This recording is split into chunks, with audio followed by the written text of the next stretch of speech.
What is going on, everyone? It is Tyler McKinney, and let's continue on with these team breakdowns. Today, we're going to do the Brahmas. If you remember back in 2020, when Danny Garcia, The Rock, and Redbird bought the XFL, you just knew that The Rock was going to put his touch on this league, and boy, did he do it in a big way in this team in San Antonio, naming him the Brahmas, after the Brahma Bull himself, obviously, The Rock, Dwayne Johnson. And this is really a great fit, a great opportunity here, because San Antonio has always been a great football city. They love their football. They're going to pack those stands. Now, granted, the Alamo Dome, where they're going to be playing their home games, is quite large. You can put about 65,000 people in that stadium, but I think that they'll get up to halfway full in their home games. They're going to get that place rocking. The people are going to be passionate about this team, and it's just going to be fun, and it's going to be great for football in general and for this city too. They have had time in and time out had teams come in from different leagues and that have not really stayed. So hopefully the Brahmas are here to stay. And looking at the Brahmas, their logo, not the greatest logo, kind of a little thin to me, with the whole kind of going with the whole like bull skull head with the horns type of a thing. It's kind of cool, and I think it's all right. It's not a bad look. It actually looks better in person than kind of in concept art, but it looks really good. The one thing that I will say that I actually really do enjoy is the helmet. It's a very different take on having the horns, which doing them backwards, which kind of you never would have thought of it that way, but it does look good. And I love the crackle in it, kind of giving it that kind of that desert, cracked feel. It's cool. And that's one thing I will say about the that everything that Under Armour has done for them and what Under Armour does, if you pay attention, you can see the little details that they put into each and every one of their designs and the way that they have this stuff, or whoever designed it for them. Those things that once you look close, you see them and they take on. For me, kudos to them for that. All in all, though, the jerseys and stuff, they look great. It looks good. I'm okay with it. And yeah, this team is starting to grow a little bit on me as I kind of watch them. And a lot of that starts with their head coach. Hines Ward, he's a great fit here. He is a big personality. He's a guy who is intelligent with football. He knows football. He was, it's kind of hard not to like him, even though I'm a Cowboys fan and I can't stand the Steelers.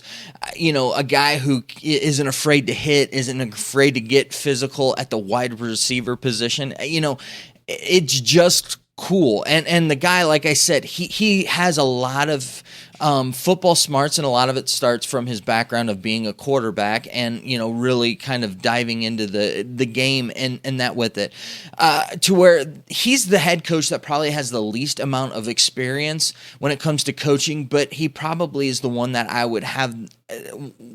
I don't have as much worry about him as I would say maybe with others, just from his just understanding the game and just his ability to, not only just see the game, see what's happening and do it, but also being able to articulate that and translate that.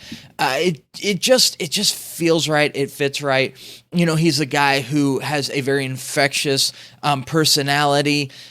People gravitate towards him. It's just he's a good guy to have in the place where they have him here, and I think he's kind of put a good coaching staff around him. When you look at this coaching staff, you've got guys who have been in this space before. So when I look at the offensive coordinator, and it's Jamie Elizondo, that if you go back,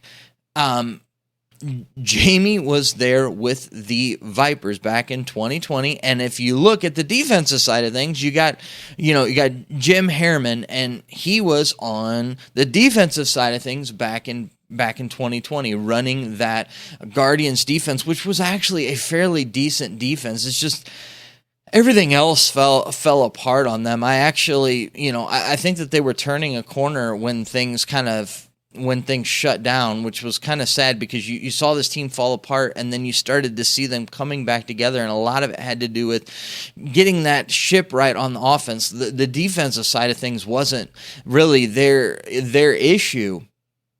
And so, and you've got then on the offensive side, you've got kind of that Vipers feel and that with it. So kind of taking those kind of steps and kind of seeing where those two guys have kind of come from. So you've got kind of that, you've got that CFL style offense and that kind of aggressive, hard-nosed defense. Looking at this roster, it all starts with Jake Cohn, at least for me. He's going to be the guy there for them, and I think that he's going to be a great guy in this position as long as he can stay healthy, which I don't really see why he wouldn't be able to. He's going to be able to sling this ball around. He's going to make good decisions for this team. I think that this offense can really, they're going to try to push the ball down the field. They're going to try to run hard. You're going to look at this is going to kind of mimic that offense that they ran with Aaron Murray when Murray was actually healthy. And when things went well with him, it's not going to be the Vipers kind of like with the Quentin Flowers, though you will see some of that stuff in there with it. But you're going to see a lot of like tight ends, utilizing the tight ends, getting the tight ends, in mismatches and things like that. And then also too, like I said, trying to push that ball down the field. They're going to get a lot of yards. Now, whether or not they'll score the points is really the question here, because that was really the issue for the Vipers back in 2020. And looking at the defense, I think that this defense is going to be it's going to be a hard defense to break. I'm not really there really isn't a whole lot of guys on the defensive side of things that really stand out to me a whole lot with it. We'll just see how things fit with the system, with the schemes, but they're going to come at you. They're going to have aggressive defensive backs, and it's going to be fun to see them play on both sides. Their games are going to be fun. They're going to be electric. I don't think that they're going to win a lot of games, but I think that this is going to be one of those teams that's going to have a home field advantage and a home team, home around them. A nice home field advantage around them that's going to keep them in some of these games. And the other thing too is kind of when I go through and I look at where they're sitting with the schedules and things like that, they are sitting in the South, and the South is the lesser of the two divisions, if you ask me. I think that probably that gives them the Brahmas an advantage to where, with, I said all that about Hines Ward, but I don't know with taking on that general manager role. I don't know if that's really, if he's really going to excel doing that and head coaching, especially in his first stint in that, to where I think that there's going to be some growing pains there with it. But being in the South, I think that they're going to win some games because the South being as weak as it is. So for me, I really see the ceiling on this team at about 5 wins, and I see them, I could seriously see them at 2 wins. So from 2 to 5 wins, I don't see them making the playoffs. If they make the playoffs, I will be surprised with this team. I think that it's going to be a team that is going to be a work in progress with that. However, I think if they can get to 5 wins, they've got themselves a shot to get into the playoffs, and they could make a run. They're a team that I think that if they can get that offense rolling, I think that they could put some points up on teams, and that their defense can really shut some things down to where it might be weird. You see them win, 4 games, and 2 of the games are blowouts. I mean, I could easily see that with this team, but I more see them on the side of 3 wins, and that's kind of where I have them on the lower side of things. I'm not really kind of excited about their roster as I am kind of with the other teams with it. Even though they've got guys like Tolver, and they've got Jaquez Patrick, who I think is going to do very well. I think he's going to be a bulldozer and rack up a lot of yards for them. I just